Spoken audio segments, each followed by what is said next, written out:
अस्सलामुअलैकुम दोस्तों, आप देख रहे हैं रहमत अंसारी यूट्यूब चैनल। दोस्तों, मिडिल ईस्ट से एक बहुत बड़ी खबर आ रही है। मिडिल ईस्ट में अब फिलिस्तीन पर इजराइल की तरफ से किए जा रहे हमले का अब आखिरी दौर शुरू हो गया है। नेतन्याहू के गजा पर पूरी तरह से ऐलान के बाद अब गजा पर इजरायली फाइटर जेटों ने आग बरसाना शुरू कर दिया है। मैं ऐसा इसलिए कह रहा हूं क्योंकि इजराइल इस समय गजा में जिस तरह के बमों का इस्तेमाल कर रहा है वह अमेरिका द्वारा निर्मित दुनिया के सबसे खतरनाक गैर परमाणु बमों में से एक है और इन्हीं अमेरिकी मेड बमों को इजराइल गजा में गिरा रहा है, जिससे गजा में आईडीएफ द्वारा गिराए जा रहे सिर्फ एक बमों से गजा के लगभग 5 किलोमीटर इलाके में इसकी आवाज सुनाई दे रही है। और इन बमों का हमला इतना खतरनाक है कि 500 मीटर के क्षेत्र में आने वाले सभी चीज पूरी तरह से राख बन जा रहे हैं, जो कि यह सिर्फ गजा में गिराए जा रहे सिर्फ एक बमों की यह ताकत है। तो सोचिए कि जिस तरह से इजराइल पूरे गजा में बारिश की तरह अपने फाइटर जेटों से बम गिरा रहा है तो पूरे गजा का क्या हाल हो रहा होगा। नेतन्याहू के तरफ से पूरे कब्जे के ऐलान के बाद इजराइल की जो आईडीएफ सेना है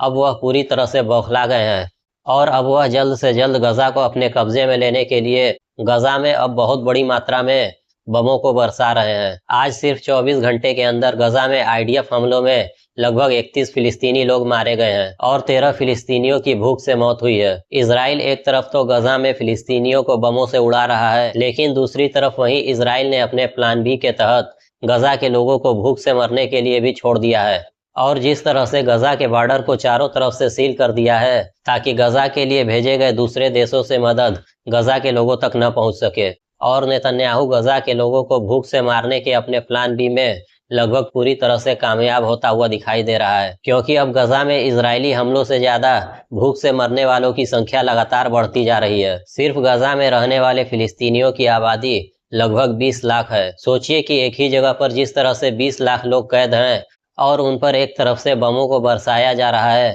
और दूसरी तरफ उन्हें खाना और पानी के लिए भी पूरी तरह से मोहताज कर दिया गया है। गजा में फिलिस्तीनियों की मदद कर रहे एक संस्था ने अल जजीरा से बात करते हुए यह खुलासा किया है कि इजरायली सेना अब गजा के पानी के केंद्रों को पूरी तरह से निशाना बना रहा है और गजा में लगभग 700 कुओं को भी इजरायली सेना ने पूरी तरह से नष्ट कर दिया है, जिससे यह साफ हो गया है कि इजरायली सेना गजा के लोगों को जल्द से जल्द मारने की तैयारी कर रहा है। पहले उन्हें इजराइल भूखा रखकर मार रहा था, लेकिन अब इजराइल जिस तरह से गजा में पानी के केंद्रों पर हमला कर रहा है इससे यह साफ हो गया है कि इजराइल गजा के लोगों को अब और जल्द खत्म करने के लिए उनके पानी के केंद्रों को भी खत्म कर रहा है, जिससे वहां के लोग प्यास से और जल्दी मर जाएं। गजा में काम कर रहे एक स्वास्थ्य विभाग ने बताया है कि आज 24 घंटे के अंदर 31 फिलिस्तीनियों की मौत हुई है, लेकिन गजा के स्वास्थ्य विभाग ने यह भी कहा है कि जिस तरह से इजराइल ने अपने हमले को बढ़ा दिया है अब गजा के लोगों के मरने का आंकड़ा भी डेली बेसिस पर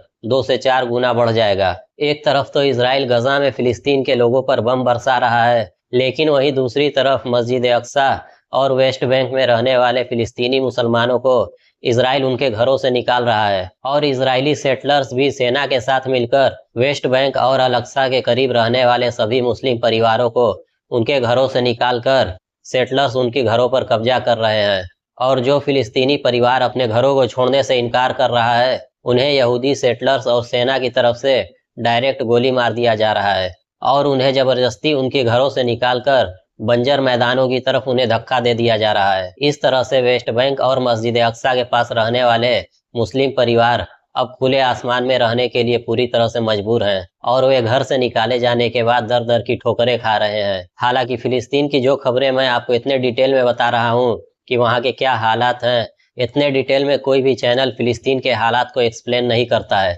क्योंकि उन्हें डर होता है कि उनके चैनल पर कहीं स्ट्राइक ना आ जाए, इसीलिए वह सिर्फ फिलिस्तीन के मोटी मोटी बातों को ही बताते हैं। वहीं वेस्ट बैंक और मस्जिद अक्सा के मुस्लिम बस्तियों को खाली कराने के बाद इजराइल के फाइनेंस मिनिस्टर स्मोट्रिच ने ऐलान किया है कि अब वह वेस्ट बैंक और मस्जिद अक्सा के करीब खाली इन जमीनों पर इजरायली कॉलोनियां और नई बस्तियां बसाएंगे। इजराइल के फाइनेंस मिनिस्टर के इस बयान के बाद सऊदी अरब के विदेश मंत्री के तरफ से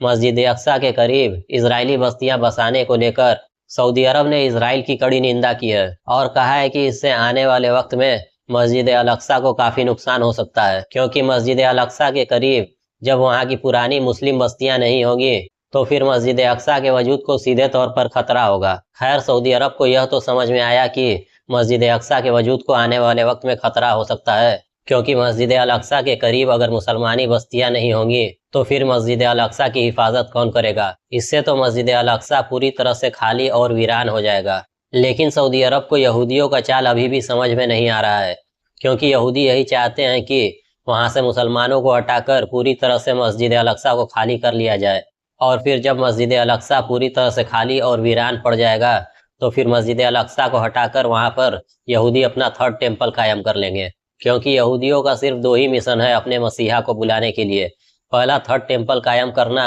और दूसरा ग्रेटर इजराइल बनाना। 2 दिन पहले ही इजरायली प्रधानमंत्री नेतन्याहू इजराइल की एक न्यूज चैनल को अपना इंटरव्यू दे रहे थे, जिसमें न्यूज एंकर ने नेतन्याहू से यह सवाल किया कि इजराइल का जो ग्रेटर इजराइल बनाने का एक सपना है, यह इजराइल का सिर्फ एक प्रोपेगेंडा है या फिर आप सच में ग्रेटर इजराइल बनाने जा रहे हैं। इस एंकर के इस सवाल के बाद नेतन्याहू ने ऐसा जवाब दिया है कि पूरे अरब मुल्कों में कोहराम मच गया है। नेतन्याहू ने एंकर का जवाब देते हुए कहा है कि ग्रेटर इजराइल बनाना हमारा कोई प्रोपेगेंडा नहीं है। नेतन्याहू ने कहा कि ग्रेटर इजराइल बनाने की शुरुआत फिलिस्तीन और गजा से की जा चुकी है और अब इजराइल को ग्रेटर इजराइल बनाने से कोई नहीं रोक सकता। नेतन्याहू का यह बयान सीधे तौर पर अरब देशों के लिए एक बड़ी चेतावनी है, क्योंकि नेतन्याहू जिस ग्रेटर इजराइल को बनाने की बात कर रहे हैं उसमें लगभग सऊदी अरब के सभी देश आ जाएंगे, जिसमें मिस्र, जॉर्डन, लेबनान, सऊदी अरब, सीरिया, इराक, कुवैत, कतर और ईरान और तुर्की के भी कुछ हिस्से इसमें शामिल होंगे।